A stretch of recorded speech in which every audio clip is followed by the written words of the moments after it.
Good evening, Fusion fans. This is Dr. Matthew Moynihan. I'm going to be providing the 7-month update for the Fusioneers Handbook. This book is going to be published by Nature Springer. We have a first draft deadline of April 30th, 2021. So this is a project update. If you want to see the previous 2-month projects updates, you can check the links below. The goal of this book is to explain fusion in plain English to normal people. As many of us know in the field, fusion is not really well understood by the general public. And I remember when I was a graduate student working on ICF, I would go home and I wouldn't be able to explain to my grandparents, aunts, uncles, cousins at Thanksgiving what I did at my job. So this is an effort to change that.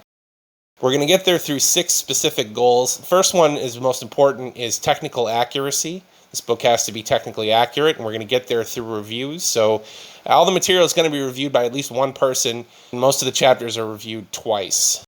The second thing is clarity. We're going to be using simple language, trying always to remove jargon whenever possible. If a simple word will do, we're going to go ahead and do that and use that. The next thing is this is a big tent approach. We're going to be doing one chapter, one family of approaches for each fusion family. Of course, if your technology doesn't fit into the framework of a Tokamak, then usually you're on the outs. So this book takes a big tent approach and looks at a variety of technologies. Pinches, mirrors, FRCs, the Dynamac, Tokamaks, Stellarators, Spheramax, and a variety of other things.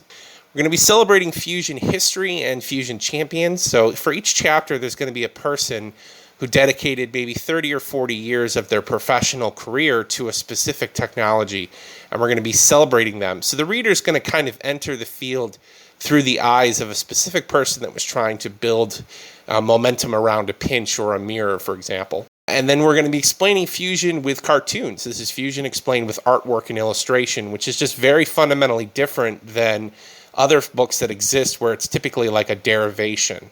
And then finally, this is 2020, so we're going to be including some of the fusion startups. So this is the status of the book right now. It is over 230 pages. We have 2 chapters that need to be fully rewritten, the Tokamak chapter and the FRC chapter. The big news from this month is that I've made a lot of progress on the Tokamak chapter, maybe a little less than half written. Hope to have the whole thing rewritten by the end of the month. That's the goal. We're also making progress on the pinch comments. Angrang is contributing to the pinch comments, as I'm going to show in a second. And we currently have the second chapter, the plasma science chapter, which is sort of general topics stuff, scaling and different modeling techniques, for example, under review by Dr. Richard Hubbard. That's where we stand right now. Not too many differences from the last update, but I'm very pleased with the progress on the Tokamak chapter, and I very much hope to have that done by the end of the month and get that out for review. These are the new contributors to the effort. Very proud to have these folks. Angrang is, I've been working with him for over a year. He's recently graduated master's student from the University of Tennessee, and he's going to be a newly minted engineer at Cullum, and he's been helping respond to the pinch comments. Dr. Richard Hubbard is reviewing the work on the plasma science chapter. He's been very helpful. We also have a tentative offer from Melanie Ridwidge to use images from the Tokamak Energy spherical Tokamak as the primer for engineering a series of images in the book that basically go through the different subsystems, the center column, the poloidal coils, the toroidal field coils, etc. And then we have a tentative offer from Zach Hartwick to help find a reviewer for the Tokamak chapter at Commonwealth. So I know those guys are really, really busy, and if they can help find a reviewer for the Tokamak chapter, that'd be really helpful, because this is a really important chapter and the centerpiece of the book, and it's important to get it right. So the big update this month was the progress on the Tokamak chapter. And the way we did this was I sent out an outline at the beginning of the month that basically laid out what I want to put in, because Tokamaks is such a broad and important topic.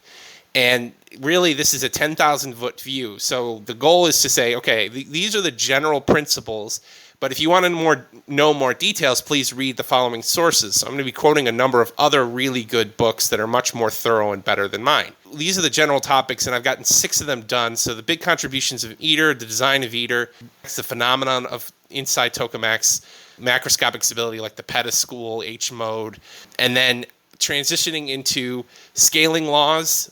So talking generally about the principles of scaling, and then famous equation that shows that power output of a Tokamak scales as a magnetic field to the 4th power. And then sort of transitioning into a discussion of superconductors. We've got 2 or 3 paragraphs on that.